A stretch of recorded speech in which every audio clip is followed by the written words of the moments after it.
It's Tuesday, and I can't wait to tell you about the new Throne of Eldraine spoilers. Welcome to another installment of my spoiler videos.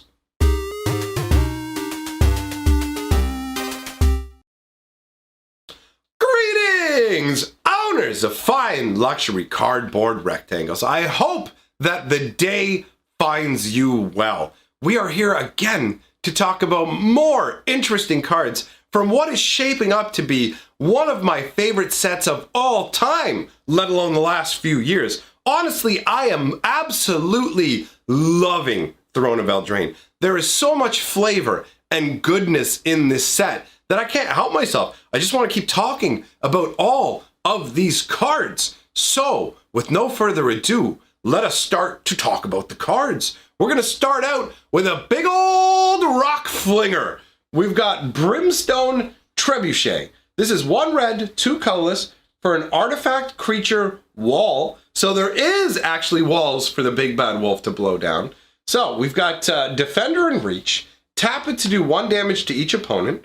And whenever a knight enters the battlefield under your control, untap Brimstone Trebuchet. So obviously, this is a siege weapon. Now, it makes perfect sense to have siege weapons in a world of castles, right? I mean, it's very straightforward. Honestly, the flavor of a knight reloading this thing doesn't 100% make sense to me. I look at it and go, okay.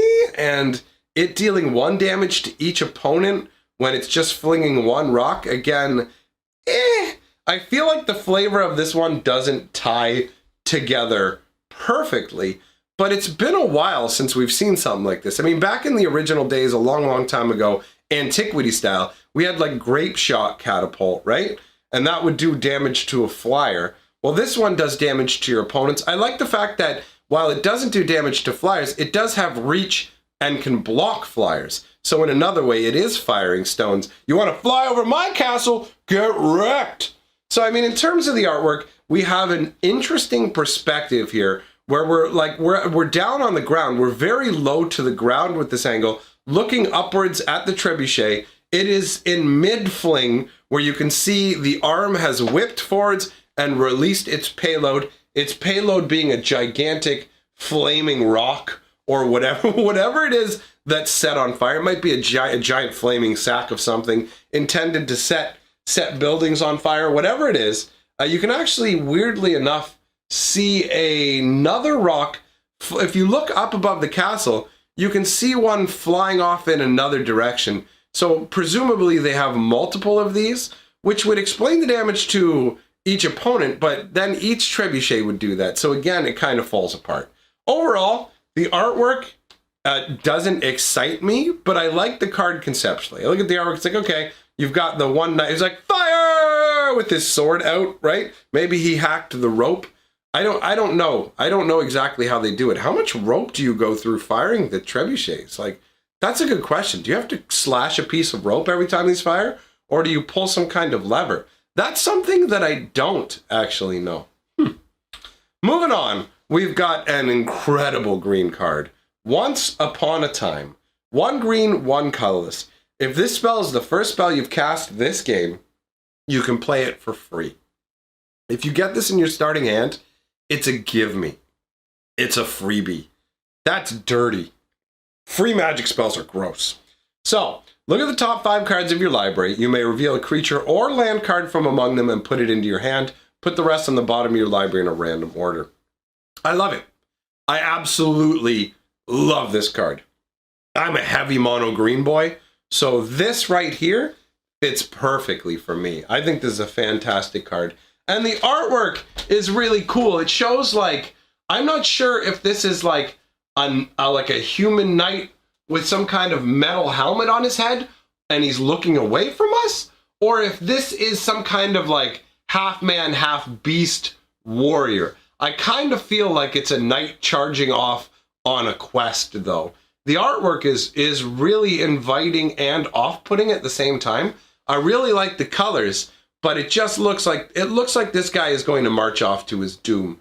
The one branch that's hanging overhead that's all dark and blackened and casting those shadows, and just the fact that it's kind of gloomy, like it's like a gloomy deep forest with these random glows. There's so much nature and life in this. I love all the little details, right down to the design of the base of this guy's cloak. This card is fantastic. It represents, I think overall this represents a nice sense, like the start of a knight's quest. And I really, really, really enjoy the tie-in between Once Upon a Time. If it's the first thing you've done in a game, it's free. Because how should every fairy tale start? Once upon a time. It's brilliant. It's brilliant. I love it. I love it. It's so brilliant, I almost swore. But I try not to do that in the videos because YouTube don't like that and goes, "Nuh-uh, son, we're not going to show your videos to people if you keep saying them naughty words." So I stick to swearing in my live streams and over on my other channel. One green, one colorless gives us Return to Nature, which is the next card we're going to talk about. Choose one, destroy target artifact, destroy target enchantment, exile target card from a graveyard. Long after the magic wore off, the mice still dreamed of glorious galloping, Tales of the Fae. And if you watched yesterday's video, you would have seen we actually showed a pumpkin carriage. In this case, this is the pumpkin carriage being returned to nature. The idea is that whole Cinderella story where the fairy godmother turns a pumpkin into a carriage, turns mice into horses to draw the carriage along. And in this situation, the whole process has been reversed. The only thing that's left are the wheels, because obviously the artwork wouldn't make as much sense to people if they didn't put the wheels in there truthfully. So you've got the pumpkin, you've got the two mice running off in alternate directions as the magic returns them to their normal state and they're no longer compelled to be horses strapped to this carriage.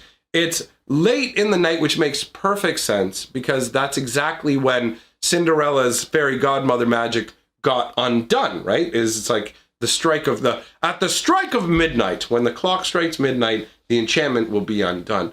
Now the flavor text adds a delightful dimension to this card.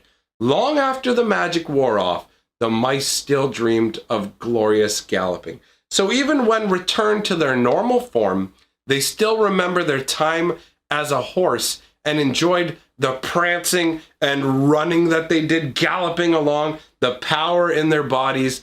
That is cool. That is a nice little touch. I enjoy it. And I like the look of the little bit of forest that's peeking out at the back of the artwork. Overall, this is a well-executed piece of art, and the flavor text only enhances it.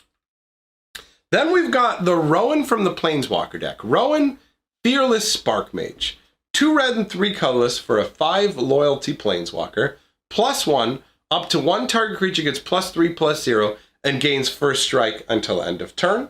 -2, Rowan Fearless Spark Mage deals 1 damage to each of up to 2 target creatures. Those creatures can't block this turn. -9, gain control of all creatures until end of turn. Untap them, they gain haste until end of turn. Otherwise known as an insurrection effect. So when we break down her abilities, the first one makes sense. When we take a look at her artwork, actually I really like this artwork. I like the whole, she's shown in this like red, this is Red Riding Hood to me. This is Rowan being shown as Red Riding Hood because we haven't seen any card that actually represents Red Riding Hood herself. It makes perfect sense. She's got this flowing red cloak. She's royalty, if you didn't know. Rowan is actually essentially a princess. And so she would have this sort of fine garb. Now, her sword is shown being illuminated and fused with electricity magic.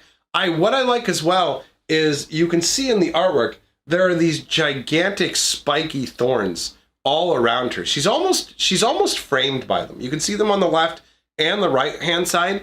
And I really like that because that illustrates a thematic element of the story, where in the story, she is against Oko. Because of Oko, I can't tell you all the things that Oko's done because the spoilers are being saved for my collaboration with AetherHub. But suffice it to say, she is at odds with Oko. And these thorns encroaching around her in this dangerous manner illustrates that in a fantastic way. So you have her in a dark forest, lighting up and infusing her blade, and actually infusing the blade shows why the +1 ability works the way it does, where you can give a creature +3/+0 and first strike until end of turn. That would essentially be the equivalent of her infusing their blades with her lightning magic. Lightning strikes, that sort of thing, it makes sense why that would be first strike and a power boost. Now, you may be thinking she's holding someone else's sword here and infusing it, but if you actually look down near the hilt, you can see the weird kind of double-wrapped, warped hilt pommel kind of setup that she has on her own personal blade. So that's not someone else's sword she's holding, that's her own sword. The second ability is that she does 1 damage to each of up to 2 target creatures and they can't block. And that to me is her blasting them with lightning, and either the lightning shocks them and stuns them so that they're not able to act, or she's just scared them. But from the story, they have scenarios where Rowan and Will work together. Will uses his ice magic to make sure that people are coated in ice, and the watery nature of the ice makes the electricity more conductive, and so she's able to hit more people and stun them. So I think it's more of a stunning lightning ability that's going on here. And the -9 ability, in all honesty, I can't really come up with a way to make that fit flavorfully with Rowan. When I look at it, it feels tacked on. It feels like a good ability, but I see no way that Rowan would actually be able to take control of everybody's creatures. So for me, the first 2 abilities fit flavorfully with her. The third ability is very much tacked on and does not feel like it fits, but it is definitely a very feel-good effect and a nice ultimate for a Planeswalker to have. The next card is actually Rowan's Battle Guard. 1 red, 3 colors for a 3/3 first striker. As long as you control a Rowan Planeswalker, she gets +3/+0. So it becomes 4 mana for a 6/3 first striker, which isn't terrible. It is by no means amazing, but it isn't terrible. The flavor text says, "This sword is sunrise, the other is dawn. They mark the beginning of my days, but the end of yours." That is some awesome, awesome flavor text. And this chick looks intense, standing there with both arms struck out in a defiant pose, holding 2 massive blades. I also really enjoy the fact that Rowan's ability is to give a creature +3/+0 in first strike. And when Rowan is out, it's like she's giving the +3 to this girl all the time. Like she's just infusing this chick's blades at all times. I also like the rain of embers that's coming down, and her cloak is very sheer. So you can see the light reflecting through it. You've got a castle shown kind of in a little bit of murky sunset behind her. I'm not sure if this is supposed to be set at sunrise or at sunset, but either way, the overall flavor of this chick is pretty sweet, man. I like the fact that her hair is like swept back up in the wind too. Although I guess what's going on is those embers must be being blown back up around her. Maybe this was originally supposed to be a dragon rider or something. I don't know. I feel like there's something about her artwork. Like it looks like there's an updraft going on, right? Her hair is going upwards.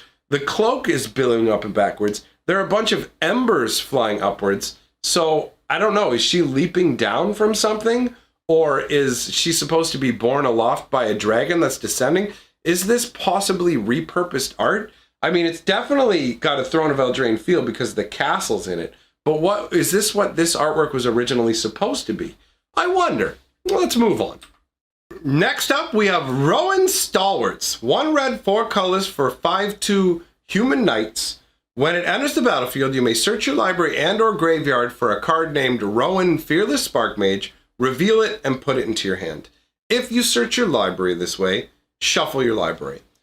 So these are obviously a band of knights that serve under Rowan. I do like this whole like Rowan is in charge of knights. This speaks to me. Now, we don't actually know from the story, like the what's it called? The novel. The novel doesn't cover this. So to me, this is a point past the time of the novel where Rowan has come into more power, right? I assume that maybe Will and Rowan's parents have stepped down as the rulers of a castle, or just as adult like prince and princesses, they have been given they have been given their own knights who will quest for them and do other things. So this is a group of knights specifically subservient to Rowan. Now, it's really weird to note, like, their power and toughness is really weird. It's 5-2. A lot of knights tend to have 2 toughness on their own. And this is like, how many knights are even shown in this artwork? 1, 2, 3, 4, 5. There's a bare minimum of 5. And if you count the spears and the pennants that are hanging, there's probably like 7 or 8 knights in this group. And somehow they only have 2 toughness altogether. Obviously, they did this for balancing issues.